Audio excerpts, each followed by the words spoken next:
My name is Tommaso Colognese and I'm the co-director of Lotus Sports Club. And I'm Italian.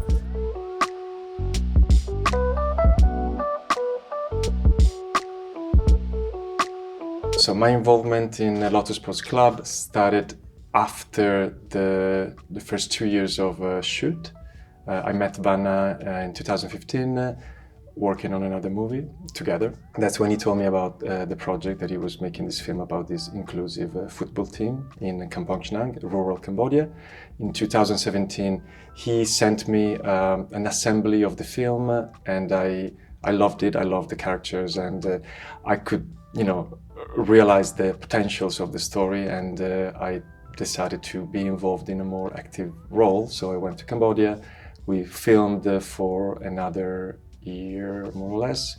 We ran a Kickstarter campaign to get the funds to do a proper post-production. The film was made with almost no money. Then we edited the film for almost 2 years because of COVID, and the rest is history. And now we're traveling Europe and the world with the film. I mean, we are not traveling. The film is traveling the world. Premiere was last June at the Cambodia International Film Festival. In retrospect, we tried to submit the film to other film festivals, but we didn't get selected. Being selected for the world premiere in Cambodia actually was the best thing, because that was the audience that that was the first audience that we wanted to reach.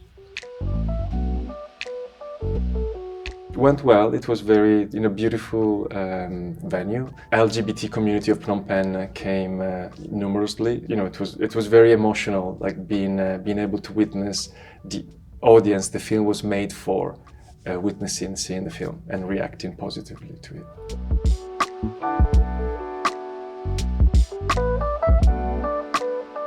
Because it involved two directors from two different countries, it took us from 2015 to 2022, so 7 years. 5 years more or less of shooting, and then 2 years more or less of edit. But because we didn't have enough funds, so we had to constantly stop. The pandemic didn't help. We worked with editors first in Rome, then in London.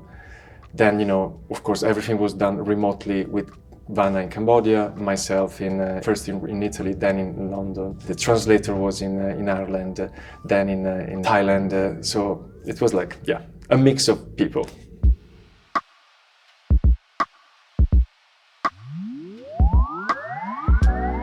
There are several reasons.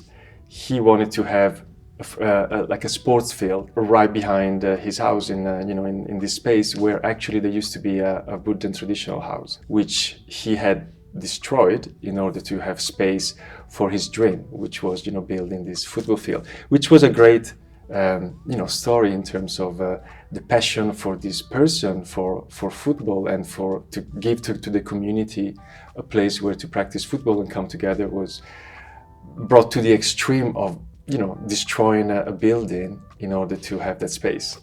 The football field is still under construction, is not fully functional. We are fundraising now in order to get a roof, lighting, and fake grass.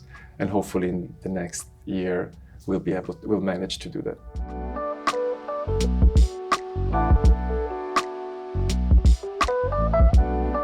I mean, Pavan is of course a trailblazer. He's been an activist since when he was in his 20s.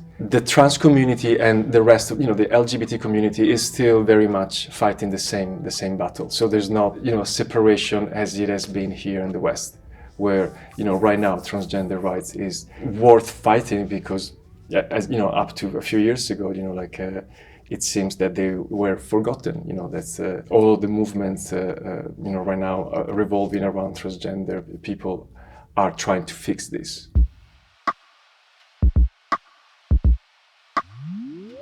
I really hope you'll enjoy the film. You can relate to the story of Leak and Amas. They are universal stories, like a coming of age, understanding your place in the world, and having hope that you can go across difficulties if you have a good network of people that that love you and respect you. I'm working on a documentary about a painter that died in the 80s in San Francisco.